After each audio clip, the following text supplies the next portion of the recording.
হসপিটালে কন্ডোমের কাজ কি ভাই?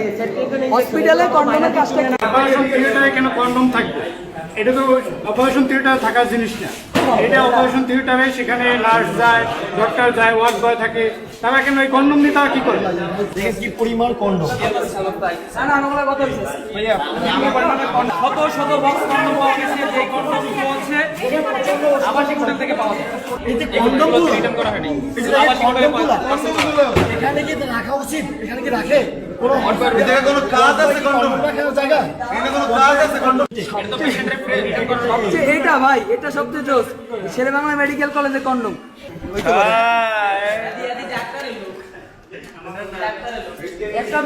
ওয়ার্ড বাই রুম থেকে যদি এটুকু না কন্ডোম পাওয়া যায়, যেখানে শুধু ওয়ার্ড বাই না, নার্সেরাও ঢুকে ওই জায়গায়, মানে যারা পরিষ্কার পরিচ্ছন্ন, এগুলো কেন থাকবে ওই রুমে? এরা কোন গ্রুপের আছে? দেখাও এই নরকিউ